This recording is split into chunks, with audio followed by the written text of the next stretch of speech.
All right, welcome back to the show. It is time now for our former Hog Roundtable. And guys, man, we have got a lot of fun things to talk about. Not only did Arkansas pick up their second win, but they got their first win at home in an SEC game since 2016. So it's a very exciting day. Let's go ahead and just get your thoughts on the game overall. Austin, we'll start with you. Well, defense, again, just showed out. I think that was the theme of the game. To be able to have 7 turnovers and keep us in the game the whole time was just really fun to watch. Right when you think that the tide's turning, where Ole Miss is gaining momentum, defense come up with another big play. And then offensively, I thought they did enough to win the game, where they kind of limited their turnovers other than the third quarter, but they got the ball to their playmakers. Traylon Burks had a huge game. Rakeem Boyd got in the end zone. I had a lot of fun watching the game last night, and I think this team's just a lot of fun to watch, and I'm really enjoying it. Yeah, no, I think you hit the nail on the head. Defense once again stepped up, did their thing. Offense, I think, kind of got some things going as the game was kind of going on. Had a couple of hiccups there. That kind of went back and forth there for a series of about 14 plays with Ole Miss. Offensively, I think that play of the game was when you have 3rd and 1 on your own 7, and you recognize they had man coverage, and you decide to throw a corner fade in the end zone. And that for me, and obviously Traylon having that catch was awesome. And I would imagine that place just came unglued for the people that were there. So it was a great game. Like we said in these past few weeks, this team's just fun to watch. I think a lot of the players on that team have belief. The coaches have belief. They're putting the belief back in the state of Arkansas that there was, this history that the state has in this program.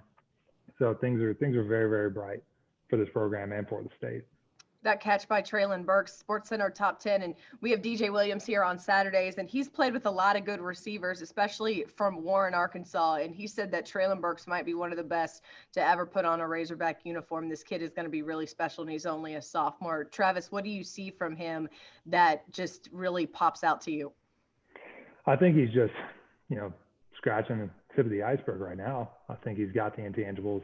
He's got the size. I think when you complement that, not only with the work ethic it seems that he has, but with the right coaching and the right development with that, I think it's just going to make him blossom into potentially one of the best to do it for Arkansas. I think he potentially has NFL capabilities as long as he continues to build week in and week out on kind of what he's doing right now. His hands, Austin, 10.5 inches long. Like, I can't even comprehend what that means. Gotta love that if you're a quarterback throwing to a wide receiver with that kind of hands. As a quarterback, I'm jealous of his hand size.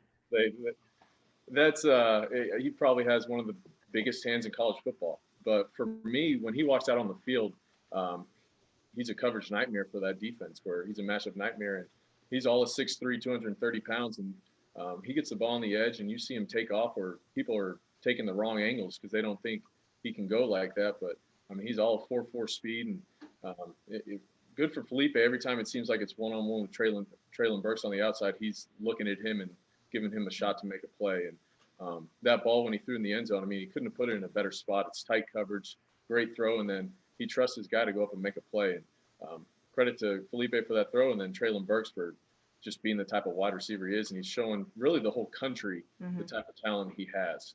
And I fully expect him to continue getting better as the year goes on. Within the next year or two, he's going to be way up on those NFL draft boards, in my opinion, just by all the intangibles he has. Yeah, talking about the defense now again, guys, where do we start? You got Grant Morgan, who's basically playing with one arm, right, and has the kind of day that he has. Then you have Jalen Catalon, who also had a pick 6, and then Hudson Clark coming out of nowhere with 3 interceptions yesterday of those 6. It was incredible to watch this defense play, Austin. Yeah, I was thinking about who to give a game ball to, and there's just that whole defense. My hat's off to all of them. Like you mentioned, Grant Morgan out there, 19 tackles. I feel like if he had his other arm, he might have had 3 interceptions himself.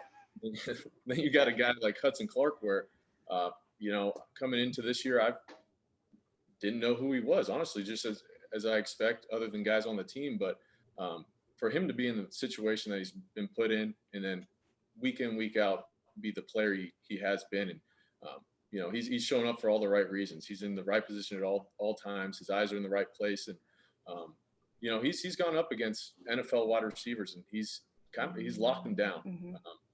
And then I think Jalen Catalon, that guy's just a special talent. He continues to show up week in and week out. That big hit in the first quarter really set the tone for the defense throughout the whole day. And they just playing with a lot of confidence, and it's a lot of fun to watch as a fan. Travis, I mean, if you're the SEC right now, you got a problem on your hands because who do you give Defensive Player of the Week to? Because you got to give it to Arkansas, but who on Arkansas do you even give it to? I don't know. I think you got to do You got to give it to two of them. I think you got to give it to Grant and Hudson. How do you not? I mean, the two guys, they played so good yesterday, and just the defense in general. And that's been just kind of the common theme. I think the one common denominator in all these weeks have been the defense has just been playing unbelievable. Now, not taking anything away from the other phases. But like I said last week, they all need to work on complementing each other in some way, shape, or form. So I give 2 game balls to those two guys. Hats off to them. And then once again, hats off to Barry Odom, this coaching staff, just what you've been able to come in and do given the circumstances of 2020, I think just needs to continually be talked about. Let's take all those practice reps away from the spring. It's unbelievable what they've been able to accomplish so far. Let's look at a national scale right now, guys, because Arkansas 2-2 getting a lot of attention now for a program that hasn't had a lot nationally in the past couple of years. You've got Matt Berry tweeting that regardless of what happens from here on out, Sam Pittman deserves SEC Coach of the Year because what he's done is incredible. I mean, David Pollock kind of went off as well. I mean, this program is getting attention again for 2 former players like yourselves. How nice is that to see? Just growing up a fan of Arkansas my entire life, I feel like this is where we should be every year in and year out, where,